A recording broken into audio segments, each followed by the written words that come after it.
कहते हैं आईने कभी झूठ नहीं बोलते और आज हम एक ऐसे ही सच का आईना आपको दिखाने जा रहे हैं जो बुनियादी तौर पर देखने और सुनने में काफी फर्क नजर आ रहा है, जिसको देखकर यह कहा जा सकता है कि स्थानीय विधायक के अपने विधानसभा क्षेत्र में विकास की गंगा बहाने के वो सारे दावे खोखले नजर आ रहे हैं।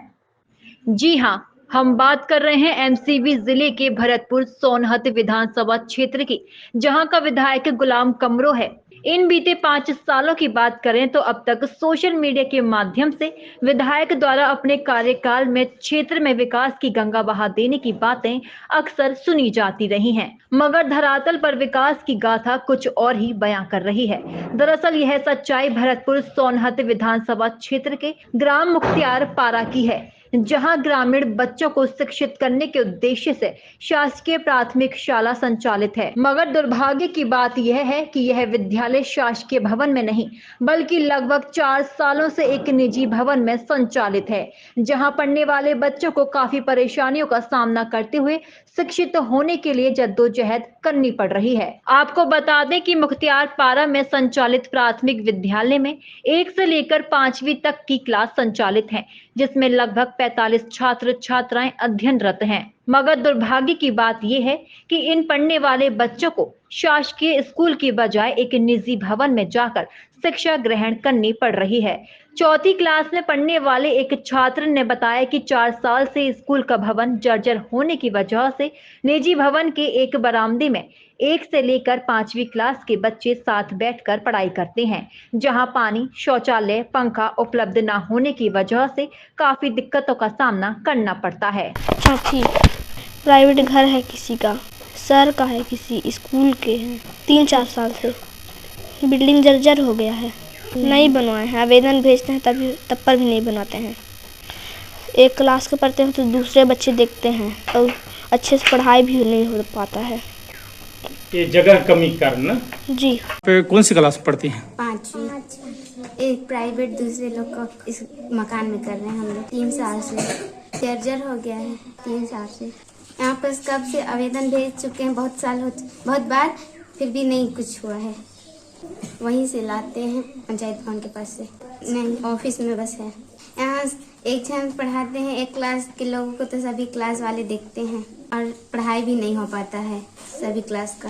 वहीं ग्राम मुख्तियार पारा की उप सरपंच मालती सिंह का कहना है कि आज से लगभग 4 साल से प्राथमिक शाला की जर्जर दयनीय स्थिति को देखते हुए गांव के एक ही व्यक्ति के निजी मकान में विद्यालय को संचालित करने पर मजबूर हैं, जिसको लेकर जिले के अधिकारी से लेकर स्थानीय विधायक गुलाम कमरो को अवगत कराया गया, मगर सिर्फ आश्वासन के अलावा आज तक नए भवन का निर्माण नहीं कराया गया। और इसका नतीजा यह है कि 1ली से लेकर 5वीं तक के बच्चे एक बरामदे में बैठकर पढ़ाई कर रहे हैं। मालती सिंह, ग्राम पंचायत मुख्तियारपारा, उप सरपंच। यहाँ तो किसी के प्राइवेट रूम में लग रहा है। इसके लिए आवेदन कई बार से दिए हैं, लेकिन अभी तक तो कोई रता पता नहीं है। विधायक जी को बोले थे, वो बोले कि हो जाएगा, अभी तक तो हुआ ही नहीं।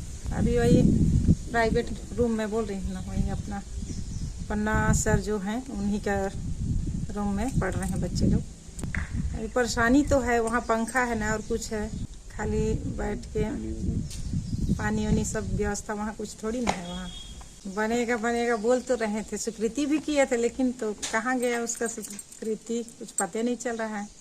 स्कूल की प्रभारी प्रधानापाठक नंद कुमार साय का कहना है कि स्कूल के भवन की हालत इतनी ज्यादा जर्जर है कि कोई भी बड़ा हादसा हो सकता है, जिसको देखते हुए लगभग 4 सालों से एक निजी भवन के बरामदे में स्कूल का संचालन किया जा रहा है। बच्चों को होने वाली असुविधा को लेकर शिक्षक नंद कुमार साय का कहना है कि यहाँ पानी, बिजली और शौचालय जैसी मूलभूत सुविधा का अभाव है। शासकीय भवन नहीं होने की मजबूरी में हमें इस विद्यालय को संचालित करना पड़ रहा है। वहीं नवीन भवन के लिए पूछे गए सवाल के जवाब में इनका कहना है कि नवीन भवन को लेकर कई बार उच्च अधिकारियों एवं जनप्रतिनिधियों को आवेदन के माध्यम से मांग की गई, परंतु आज तक शासन द्वारा नए भवन का निर्माण नहीं कराया जा सका। जी, मैं नंद कुमार सहायक शिक्षक, मैं प्राथमिक शाला मुख्तियारपारा में सर अभी प्रभारी प्रधान पाठक। जी, इसके पीछे वजह है कि हमारा जो सरकारी भवन है वह अत्यंत जर्जर हो चुका है। उसका जो प्लास्टर है वो टूट टूट के गिर रहा है। बच्चे उसमें बैठेंगे तो किसी भी प्रकार का दुर्घटना कभी भी हो सकती है। तो बच्चों के सुरक्षा के मद्देनज़र हम लोग ने, ये पन्नालाल जी हैं, शिक्षक हैं, इन्होंने अपना जो पर्सनल अपने लिए बनवाया हुआ भवन था, तो बोले कि बच्चों को ये भविष्य को दृष्टिगत रखते हुए हमारे बरामदे में आ जाइए और पढ़ाइए। इसलिए यहाँ पे बच्चों का पठन पाठन का कार्य किया जा रहा है। जी, कई बार हमने अपने प्रबंधन समिति के सदस्यों के द्वारा और पंचायत के प्रतिनिधियों के द्वारा और हमारे जो उच्च अधिकारी हैं उनके कान तक इस बात को पहुंचाया है, मौखिक से और लिखित में भी कई बार हमने इसका शिकायत किया है कि भाई हमको भवन चाहिए, लेकिन अभी तक इसके बारे में कोई भी कार्रवाई नहीं हुई है। इसलिए भवन न होने के कारण यहाँ पे शाला का संचालन हो रहा है सर। अब आप तो यहाँ पे क्या है, बच्चे हमारे पास लगभग 45 बच्चे हैं और भवन के नाम पे एक बरामदा है। क्योंकि भवन ना होने के कारण बरामदे में ही बच्चों को पठन पाठन कराया जा रहा है। परेशानियाँ तो बहुत हैं, लेकिन उनके परेशानियों को देखते हुए भी यदि शासन से क्या कहें, अब ये लगभग 4 साल हो गए। एक बार वहाँ से प्लास्टर टूट टूट के गिरने लगे तो यहाँ पे निजी भवन में विद्यालय का संचालन किया जा रहा है।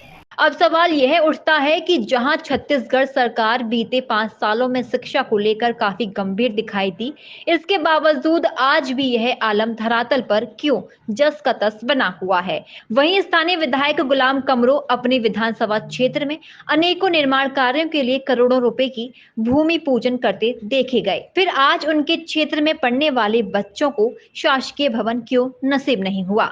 इससे साफ होता है कि इस क्षेत्र में विकास सिर्फ कागजों में ही सिमट कर रह गया है। वास्तव में अभी भी यह क्षेत्र विकास का बाट जो रहा है। अब देखने वाली बात होगी कि आखिर प्राथमिक शाला में पढ़ने वाले इन बच्चों को कब तक नवीन शासकीय भवन उपलब्ध होता है, या फिर निजी भवन के एक बरामदे में ही बच्चों का भविष्य जस का तस चलता रहेगा।